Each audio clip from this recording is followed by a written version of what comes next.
Assalamualaikum warahmatullahi wabarakatuh.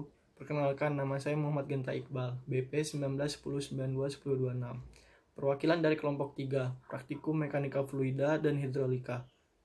Pada kesempatan kali ini, saya akan menjelaskan tentang review video bab 1 yang berjudul tentang fenomena klasifikasi aliran. Aliran dapat diklasifikasikan dengan cara mengamati secara visual pergerakan zat warna atau dalam percobaan ini tinta di dalam aliran tersebut.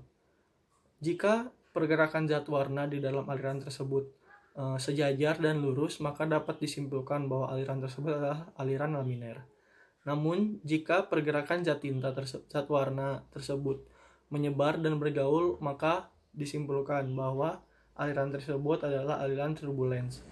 Yang terakhir, jika pergerakan zat tinta tersebut adalah peralihan atau campuran dari kedua sifat laminer dan turbulens, maka dapat disimpulkan bahwa aliran tersebut adalah aliran transisi.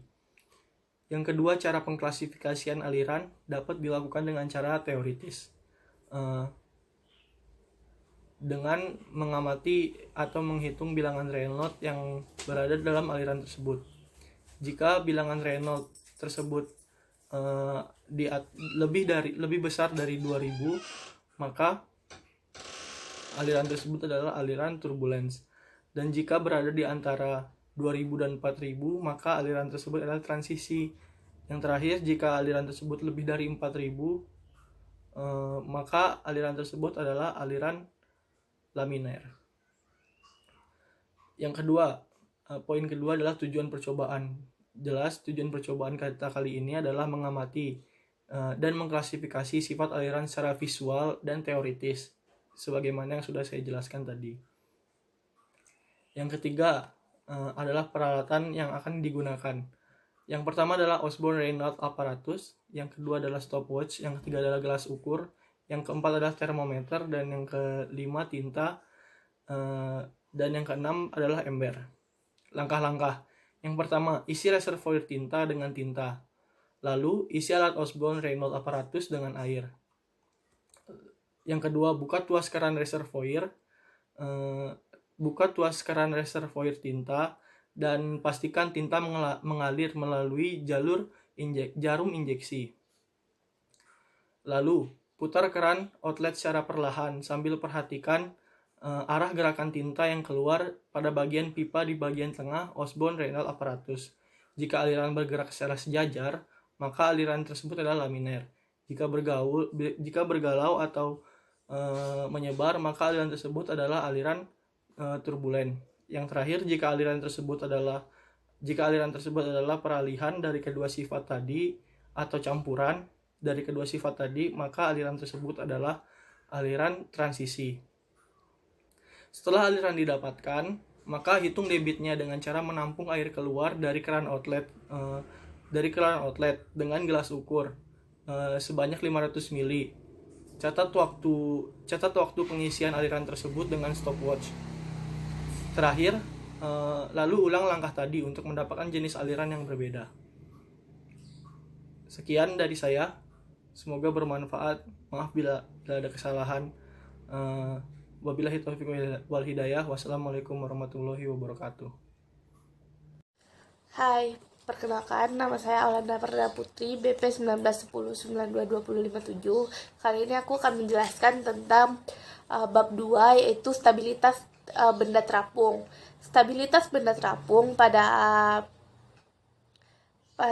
tujuannya adalah untuk mengetahui pengaruh titik berat terhadap tinggi metasentris dan juga mengetahui pengaruh variasi sudut terhadap tinggi metasentris.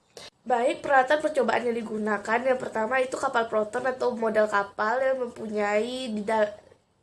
yang dilengkapi benak pembentuk sudut serta pembaca skala horizontal serta pembaca skala derajat.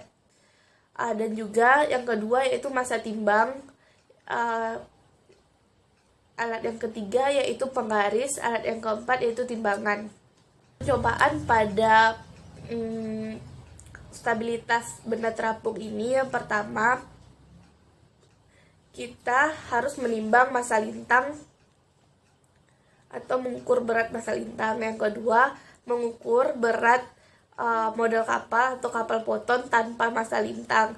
Yang ketiga, pastikan massa lintang terletak di puncak kapal sehingga di puncak tiang sehingga titik berat berada pada bagian atas. Yang keempat, apungkan model kapal pada wadah berisi air. Yang kelima, pastikan massa lintang terletak di tengah. Yang keenam, pastikan benang pada skala 0. Yang ketujuh, geser massa lintang ke kanan tiap 7,5 dikali 2 sebanyak 2 kali. Yang ke-8, catat perubahan sudut pada setiap posisi. Yang ke-9, ulangi langkah tersebut pada bagian kiri. Yang ke-10, ulangi pada ketinggian yang berbeda. Assalamualaikum warahmatullahi wabarakatuh. Saya Hafiz BP 1992-1023, kelompok 3 praktikum mekanika fluida. Di sini saya akan menjelaskan stabilitas benda terapung. Penerapan stabilitas benda terapung dalam kehidupan sehari-hari dapat kita temui pada kapal. Ada 3 titik penting yang terdapat dalam stabilitas kapal, yaitu yang pertama titik G, titik pusat gravitasi kapal, yaitu titik tangkap dari resultan gaya yang menekan ke bawah terhadap kapal. Yang kedua titik B, yaitu titik pusat apung kapal, yaitu titik tangkap dari resultan gaya menekan tegak ke atas dan dari bagian kapal yang terbenam dalam air. Yang ketiga titik M, itu titik metasenter kapal, yaitu titik temu dari batas di mana titik G tidak boleh melewati di atasnya agar supaya kapal tetap mempunyai stabilitas yang positif. Jadi tinggi metasentris yaitu jarak 3 antara titik G, titik pusat gravitasi pada kapal, dengan titik M, yaitu titik metasenter kapal. Ada 3 kemungkinan yang akan terjadi jika sebuah benda diletakkan di dalam zat cair. Yang pertama, jika gaya apung lebih besar daripada gaya gravitasi, maka benda akan terapung.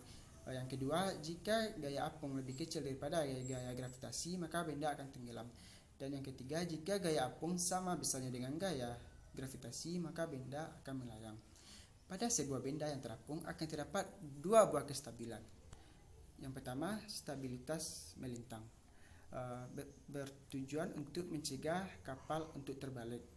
Yang kedua, stabilitas membujur, bertujuan cenderung untuk mencegah kerusakan pada kondisi normal.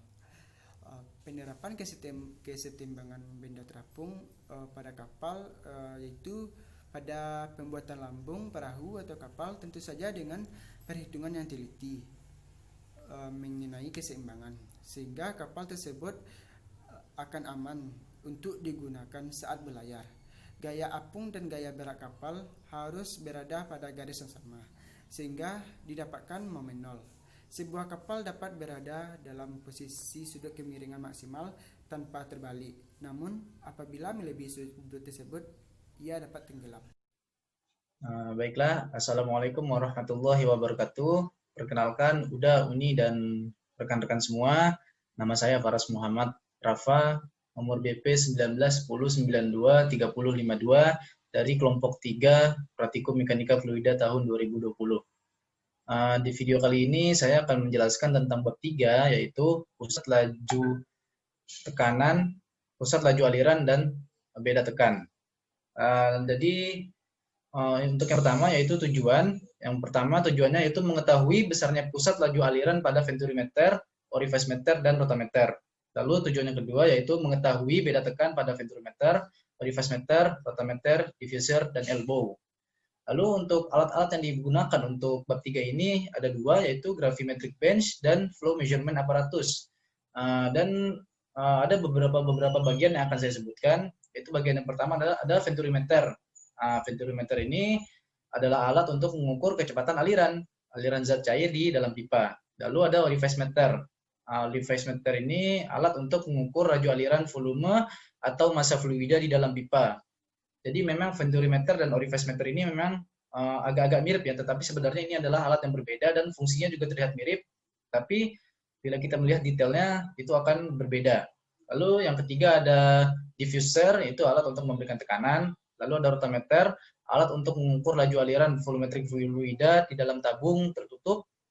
Lalu yang terakhir ada elbow. Lalu bagaimana prosedur percobaannya? Yang pertama adalah hidupkan alat bernama gravimetric bench. Itu adalah yang pertama. Lalu yang kedua, atur debit yang masuk ke alat bernama flow measurement apparatus. Lalu yang ketiga, catat ketinggian float pada rotameter. Lalu yang keempat, kalibrasikan tank pada gravimetric bench. Lalu yang kelima, catat ketinggian pada manometer. Dan langkah yang keenam adalah ulangi langkah-langkah tersebut pada debit dan ketinggian yang berbeda-beda. Lalu bagaimana penerapan prinsip beda tekan ini di dalam kehidupan sehari-hari?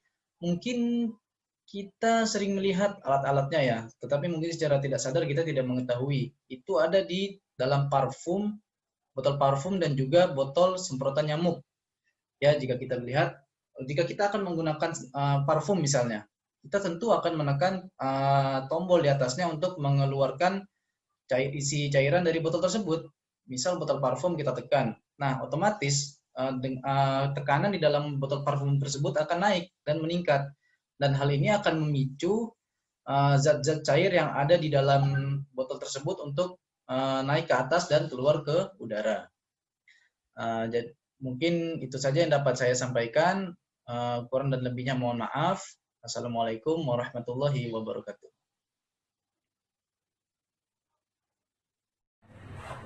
Baiklah, perkenalkan udah ini rekan-rekan.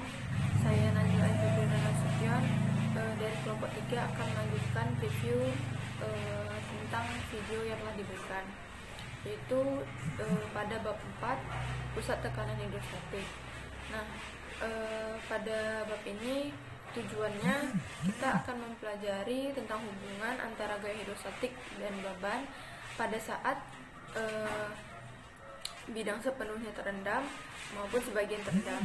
Selanjutnya kita akan mengetahui perbandingan antara kekuatan hidrostatik aktual dan teoretik dari bidang terendam sepenuhnya maupun sebagian. Nah, untuk praktikum kali ini kita menggunakan alat yaitu TQ-H11 Center of Pressure Apparatus. Setelah itu kita menggunakan bahan lainnya yaitu pengait untuk menggantung beban, ada beban, lalu ada gelas air dan air berwarna. Nah, untuk praktikum ini kita dibagi menjadi dua bidang, yaitu pada bidang 0 derajat dan pada bidang 30 derajat.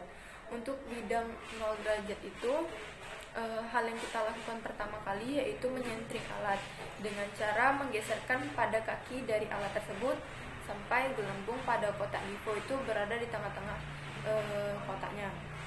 Setelah itu kita kaitkan penggantung beban pada alat. Setelah itu kita letakkan beban di tangki penyeimbang sampai sisi 0 derajat di alat itu sejajar dengan sisi 0 derajat pada papan atau di belakang alat. Setelah itu kita letakkan beban seberat 10 gram pada penggantung beban sebanyak 2 buah. Lalu kita catat massa totalnya, berapa massa total yang kita gunakan. Setelah itu kita tuangkan air berwarna secara perlahan-lahan pada tangki yang berbentuk seperempat lingkaran itu sampai garis 30 derajat di alat, garis 0 derajat pada alat itu sejajar dengan garis 0 derajat pada bidang papan. Nah, setelah itu kita catat ketinggian dari air tersebut, berapa ketinggian dari air tersebut. Setelah itu kita tambahkan lagi beban seberat 10 gram sebanyak 2 buah pada penggantung beban. Setelah itu kita catat lagi berapa massanya. Setelah kita catat berapa massanya, kita tuangkan air secara perlahan tersebut lagi ke dalam bak penampung tadi itu sampai garis 0 derajat itu setara dengan garis 0 derajat pada papan. Lalu kita catat ketinggiannya. Ulangin percobaan tersebut. Kita ulangi percobaan tersebut sampai air itu menyentuh garis 0 derajat pada alat dan sejajar pada 0 derajat pada bidang papan. Nah, untuk 30 derajat hampir sama, hanya perbedaannya kita menggunakan 30 derajat pada alatnya. Nah, setelah kita menggantungkan penggantung beban, kita letakkan beban ke tangki penyeimbang sampai garis 30 derajat pada alat itu setara dengan 0 derajat pada papan. Setelah itu kita tambahkan beban seberat 10 gram 2 buah di penggantung beban. Lalu kita catat berapa masanya. Lalu kita tuangkan air perlahan-lahan sampai garis 30 derajat pada alat itu sejajar dengan 0 derajat pada papan. Setelah itu kita catat berapa ketinggiannya. Setelah itu kita ulangin lagi dengan cara menggantung beban tersebut lagi di penggantung beban seberat 10 gram sebanyak 2 buah. Lalu kita catat berapa masanya. Lalu kita tuangkan air berwarna sampai air tersebut menyentuh 30 derajat pada alat dan sejajar pada bidang papan. Sejajar 0 derajat pada bidang papan. Kita ulangi percobaan tersebut sampai air menyentuh 30 derajat pada alat dan sejajar dengan 0 derajat pada papan. Nah, untuk percobaan ini tuh biasa digunakan dalam kehidupan sehari-hari pada stabilitas untuk menghitung stabilitas bendungan dan pintu air. Demikian yang dapat saya sampaikan. Mohon maaf apabila ada kekurangan kata dari perbuatan dan lainnya dari kelompok kami. Kami mengucapkan terima kasih. Assalamualaikum warahmatullahi wabarakatuh.